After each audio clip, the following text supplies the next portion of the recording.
لوگ سمجھتے ہیں کہ یہ بے پردگی یہ ترقی ہے، یہ ماڈرنزم ہے. ایسا نہیں ہے، یہ جہالت تھی. کعبۃ اللہ کا طواف برہنہ کیا جاتا تھا. تو برہنگی یہ جدت نہیں ہے، یہ قدامت ہے. یہ ترقی نہیں ہے، یہ جہالت ہے.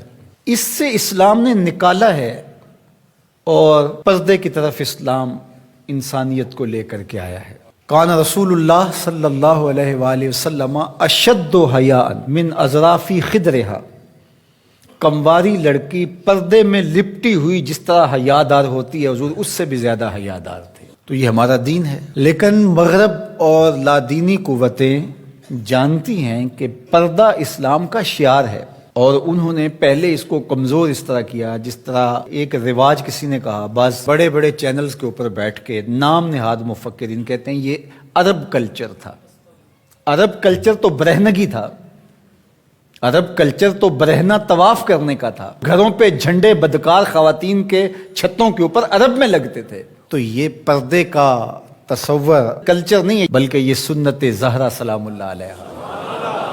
اللہ کے محبوب نے فرمایا ہر دین کی کوئی الگ شناخت ہوتی ہے، الگ پہچان ہوتی ہے. ہر دین کا ایک الگ نشان ہوتا ہے. تو اسلام کی وہ خاص چیز، وہ خاص نشان، خاص پہچان پردہ ہے، حیا ہے. اور اگر حیا چلا جائے تو پھر دین بھی چلا جاتا ہے. ایک روایت میں فرمایا حیا اور ایمان دو آپس میں جڑی ہوئی چیزیں ہیں، ان میں سے ایک چلا جائے گا پیچھے پیچھے دوسری شے بھی چلی جائے گی. تو لادینی قوتیں اس بات کو جانتی ہیں کہ اگر حیا چھین لیں گے تو ایمان اس کے پیچھے پیچھے اس راستے سے جو حیا کے چھننے سے بنے گا تو انہی قدموں پہ ایمان بھی رخصت ہوتا چلا جائے گا.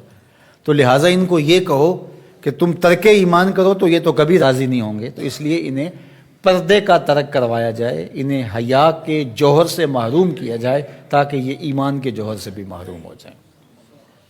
تو پھر انہوں نے کئی رنگ تراشے. کبھی کہا کہ نظر کا پردہ ہے، کبھی کہا کہ پردہ تو انسان کے دل میں ہوتا ہے. تو مجھے بتاؤ آج کا شخص جو شہوتوں سے لتھڑا ہوا ہے، جہاں شہوات کی گندی ہوائیں چل رہی ہیں، اس ماحول کے اندر اگر کوئی یہ بات کہے تو کتنی عجیب ہے. جس ماحول میں تقدس کی باد صبا چلتی تھی اور وہی اترتی تھی اور جبریل کو وہی لے کر کے آتے صحابہ نے دیکھا تھا، اور قرآن اترتا تھا اور قرآن پڑھانے والے سکھانے والے خود صاحب قرآن تھے.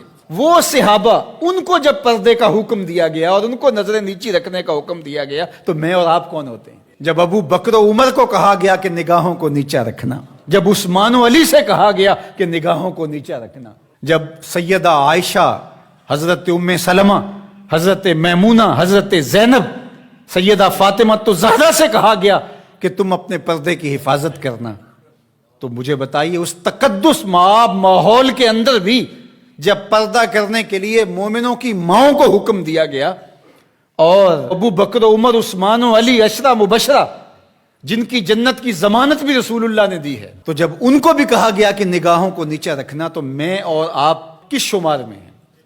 تو یہ ایک نفس کی کہانی ہے جو ہم گھڑ کے بیٹھ گئے، کہا کوئی بات نہیں جی پردہ تو دل کا ہوتا ہے. بحالت مجبوری خواتین کو گھر سے نکلنا پڑتا ہے، لیکن اس میں بھی اس کو تاکید کی گئی کہ تیرا پردہ کسی صورت کے اندر بھی ختم نہیں ہونا چاہیے. میں خراج پیش کرنا چاہتا تھا یہاں ہماری ہمسائیگی کے اندر اس خاتون کو جس نے اللہ اکبر کا نعرہ لگا کر کے بتلایا کہ یہ امت ابھی بھانج نہیں ہوئی.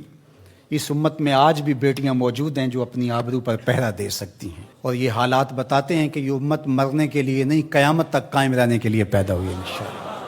اس دبی ہوئی راکھ میں چنگاریاں موجود ہیں جو وقت آیا تو شعلہ جوالہ بھی بن جائیں گے انشاءاللہ العزیز. اقبال نے ایک بات کہی تھی، اگر پندے ز درویش پذیری ہزار امت بمیرت تو نہ میری، بطول باش و پنہا شو ازیں اثر کہ در آغوش شبیر بگیری. اقبال کہتا ہے اس فقیر کی ایک بات مان لے، ساری امتیں مر جائیں گی، امت مسلمہ تجھے زوال نہیں آئے گا. اور وہ کیا؟ بطول باش، بطول بن جا اور زمانے کی نظروں سے پوشیدہ ہو جا، پھر تیری آغوش میں بھی حسین ابن علی جیسے بیٹے جنم لیا کریں گے، ان کے جانشین تیری گود میں بھی پیدا ہوں گے. تو اس لیے پردہ ہماری شناخت ہے. آج جو کہتی ہیں جناب پردہ پردہ، یہ کیا ہے؟ یہ تو کٹھ ملا کی اصطلاح ہے. کچھ بولتی ہے جناب یہ دقیانوسیت ہے، کوئی کہتی ہے یہ زمانہ قدیم کی کہانیاں ہیں. جب قبر میں اتریں گے تو اس وقت مرد کے لیے 3 چادریں، عورت کے لیے اسلام نے پھر بھی 5 چادریں رکھی ہیں اس وقت.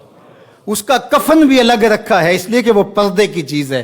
تو کیا کوئی عورت کہتی ہے کہ مجھے اسکرٹ میں دفن کر دیا جائے، میں بے پردہ قبر میں جانا چاہتی ہوں؟ اس وقت تو سب کہتے ہیں تنیاں بھی باندھ دی جائیں، اس وقت محارم قریب آ جائیں جو لحاظ میں اتاریں. تو اگر زندگی کے بعد بھی پردے میں لپٹ کے جانا ہے